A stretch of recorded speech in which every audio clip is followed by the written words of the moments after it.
அஸ்ஸலாமு அலைக்கும். அல்சியா சேனல். இன்றைக்கி மாடிக்கு எதுக்கு வந்தேன்னா, இங்கே வந்து க்ளீனிங் வேலை பண்ணணும். இப்போ வந்து தேவையில்லாததெல்லாம் வந்து எடுக்கணும். இப்போ இந்த மல்லிகைப்பூ செடியில் இந்த கீரை செடியெல்லாம் இப்போ கட் பண்ணி விட்டுறணும். இப்போ வந்து க்ரோ பேக் வாங்க சொல்லியிருக்கேன். அது வாங்கினதுக்கப்புறம் தான் காய்கறி எல்லாம் பயிர் செய்யணும். இப்போ பழைய செடி இது நிறைய தேவையில்லாததெல்லாம் அப்புறப்படுத்தணும். அதுக்கு தான் இன்றைக்கி மாடிக்கு வந்தேன். இன்னும் சர்வெண்ட் வரல. இதை எடுக்கலான்னு பார்த்து இந்த பாகக்காயில் மறுபடியும் பிஞ்சு அடிச்சிருக்கு பாருங்கள்.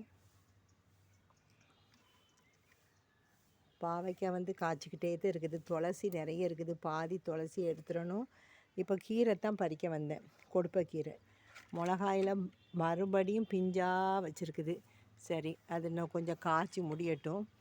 தேவையில்லாத செடிகள்லாம் நிறைய இருக்குது. எல்லாம் க்ளீன் பண்ணணும். அதுக்கடையில் இந்த பாகக்காய் கொடி இருக்குது பாருங்க. இது வந்து இப்படி இந்த கயிறுலையே சுற்றி விடலான்னு பார்க்குறேன். ஏன்னா அது கீழே விழுந்துட்டு காற்றுல. இதை இப்படியே இந்த கயிறில் வந்து கட்டி விடணுங்க. அப்போ தான் தாழ்வாட்டு காய்க்கும், நம்ம பறிக்க ஈஸியாக இருக்குங்க. பாருங்கள், பெருசாக வந்துட்டு கொடி. இது நல்லா காய்ச்சிச்சிங்க. ஆனால் இப்போ நான் மாடியே ஏறாதனால பாதி செடிகள் வீணாகிட்டு. இப்போ இதை மறுபடியும் லெவலுக்கு கொண்டு வரணும். இதில் ஒரு மணத்தக்காளி கீரை வளர்ந்துருக்கு.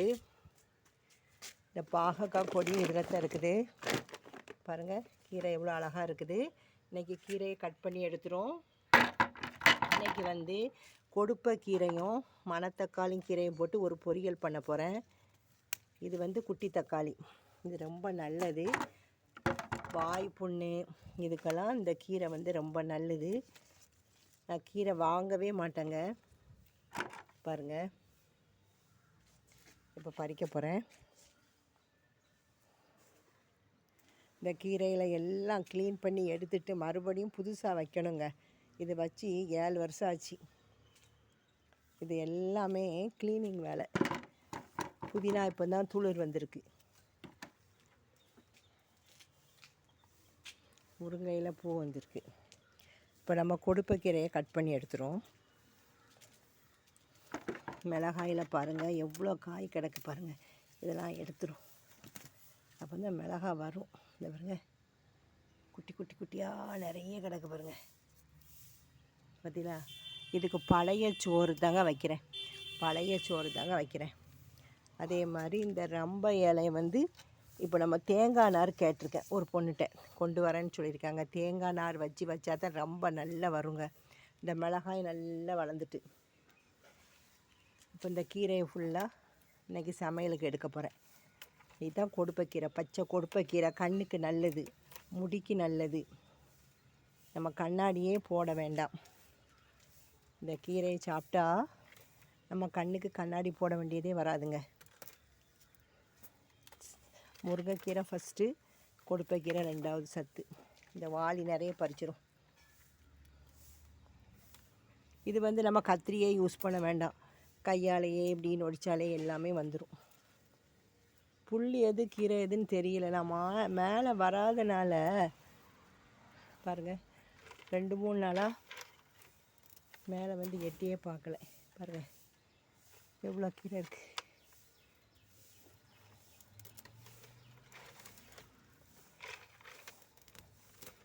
பாருங்கள்.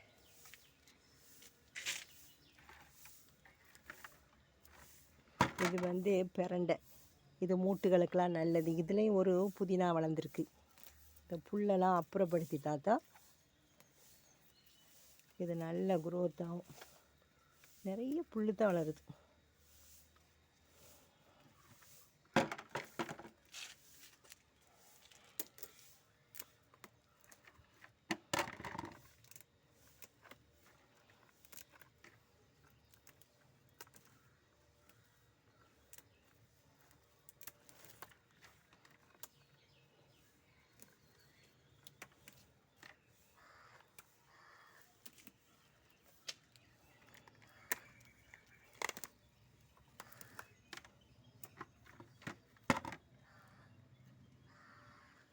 பட்டன் ரோஸில் மொட்டு வந்துட்டு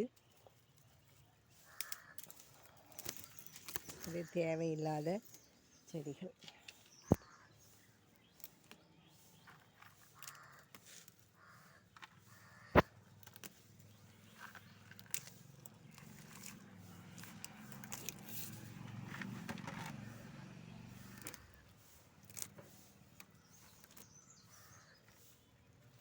கலர் சிட்டு வந்துட்டு பார்த்தீங்களா, காலையிலே வந்துடும் கலர் சிட்டுகள்லாம்.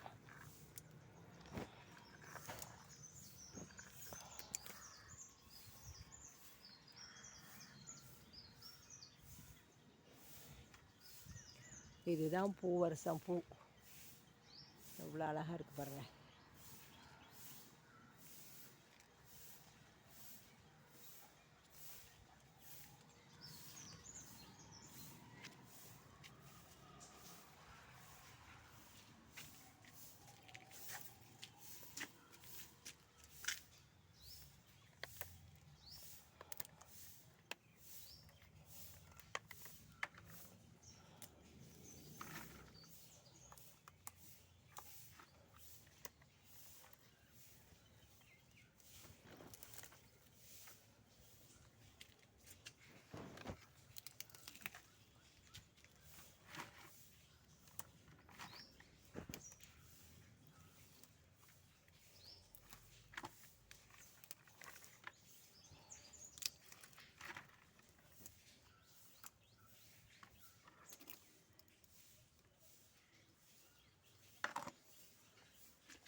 இவ்வளோ கீரை பறிச்சாச்சுங்க. இது கூட மணத்தக்காளி கீரையும் போட்டு நம்ம வைக்க போகிறோம். இன்றைக்கி கீரை தங்க அறுவடை பாருங்கள் போட்டு. இது கூட இந்த மணத்தக்காளி கீரை இதுதான் களை வைக்கிற மாதிரி வைக்க போகிறேன். இந்த வீடியோ பிடிச்சிருந்தா லைக் பண்ணுங்கள். நான் அந்த தோட்டத்தெல்லாம் க்ளீன் பண்ணி எல்லாம் இதாக்கணுன்னா உங்களுக்கு திரும்ப ஒரு வீடியோ போடுறேன் பாருங்கள். தண்ணி ஒழுங்காக விடாமல் செடியெல்லாம் கரிஞ்சிருச்சு. கின்னி கோழி வந்துருச்சு.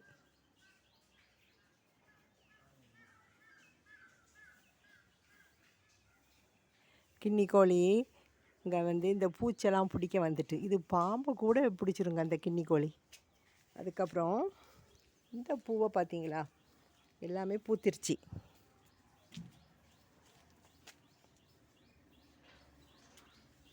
இது ஒரு கொப்பு உடச்சி வச்சாலே வந்துடுங்க. இது மொட்டு, இது பூ. இந்த வீடியோ பிடிச்சிருந்தால் லைக் பண்ணுங்கங்க, ஷேர் பண்ணுங்கள். நான் மறுபடியும் நம்ம கீழே போய் சமையலை பார்க்கும். அஸ்ஸலாமு அலைக்கும். அதுக்கப்புறம் இந்த பேபி பொட்டேட்டோ ரிலையன்ஸில் வாங்கிட்டு வந்தேன். இந்த பேபி பொட்டேட்டோ அதே மாதிரி ரிலையன்ஸில் தான் காய்கறி சுரைக்காய் காட்டுறேன். பனங்கிழங்கு ரொம்ப நல்லது. இந்த சீசனில் நம்ம வாங்கி வச்சுக்கிடலாம். இந்த பனங்கிழங்கை தோலை எடுத்துகிட்டு மஞ்சள் பொடியும் உப்பும் போட்டு வேக வச்சு சாப்பிட்டா பாத்ரூம் நல்லா போகும். இதை தோலெல்லாம் எடுத்துட்டு வேக வச்சு பொடியாக கட் பண்ணி பவுடராக்கி நம்ம வச்சுக்கிடணும். அதை தினம் 2 ஸ்பூன் சாப்பிடணும். காலையில் 1 ஸ்பூன், மாலையில் 1 ஸ்பூன் சாப்பிட்டா பாத்ரூம் நல்லா போகும். பனங்கிழங்கு மகத்துவம் அதுதான், மருத்துவ இது அதுதான். பனங்கிழங்கை நல்லா காய வச்சு வேக வச்சு காய வச்சு அதை நம்ம பொடி பண்ணி வச்சுக்கிடணும். பனங்கிழங்கு இல்லாத காலத்தில் அதை நம்ம பவுடராக்கி வச்சு சாப்பிட்டா ரொம்ப நல்லது. இந்த கூடையும் நான் தாங்க போட்டேன். இப்போ கூடையும் போடலை, இந்த கூடையும் நான் தான் போட்டேன். நல்லா இருக்கா? அதுக்கப்புறம் இன்றைக்கி கீரை இனிமேல் தான் பார்க்கணும். சரியா? இன்றைக்கி என்ன சமையல்னு பார்த்துரும். இன்றைக்கி ஒரு சால்னா மாதிரி பண்ணியிருக்கேன். அதுக்கப்புறம் ரசம், அதுக்கப்புறம் சோறு, அதுக்கப்புறம் மாசி துனா ஃபிஷ் பொரியல் பண்ணியாச்சு. இது ஏற்கனவே என் வீடியோவில் போட்டிருக்கேன். நீங்கள் கமெண்ட் பாக்ஸ் இது பண்ணி பாருங்கள். இன்றைக்கி இதுதான் சமையல். ஒரு தால்ச்சா மாதிரி ஒரு குழம்பு வச்சுருக்கேன். காலையில் வேக வைத்து சிறுபயிறு இதை நைட்டே ஊற வச்சு லைட்டாக உப்பு போட்டு காலையில் வேக வச்சு இதை தான் சாப்பிடுவோம். இதில் வெங்காயம்லாம் போட்டு நம்ம சாப்பிட்டா ரொம்ப நல்லது. சரி, இந்த வீடியோ பிடிச்சிருந்தா லைக் பண்ணுங்கள். இன்ஷா அல்லாஹ் நாளைக்கு ஒரு வீடியோ போடுறேன். இந்த மாதிரி பனங்கிழங்கு சீசனில் பனங்கிழங்கு வாங்கி வைங்க. அந்த பனங்கிழங்கு வந்து நல்லா வேக வச்சு மஞ்சள் பொடி உப்பு பொடி போட்டு வேக வச்சு நல்லா தோல்லாம் எடுத்துகிட்டு வெயிலில் காய வச்சு பொடி பண்ணி வச்சுக்கிடுங்க பவுடராட்டு. நம்ம பனங்கிழங்கு கிடைக்காத காலத்தில் அதை நம்ம சாப்பிட்டா நமக்கு உடம்புக்கும் நல்லது, பாத்ரூம் ஃப்ரீயாக போகும். இன்ஷா அல்லாஹ் நாளைக்கு ஒரு வீடியோ பார்க்குறேன். இன்றைக்கி இதுதான் அறுவடை கீரை. என்ன பாருங்க, குட்டி தக்காளி குட்டி குட்டி காயாக வந்திருக்கு. இதையும் போட்டு தான் வைக்க போகிறேன். இனி தான் கீரையை பார்க்கணும். இந்த வீடியோ பிடிச்சிருந்தா லைக் பண்ணுங்கள். இன்ஷா அல்லாஹ் நாளைக்கு ஒரு வீடியோவோட உங்களை பார்க்குறேன். அஸ்ஸலாமு அலைக்கும்.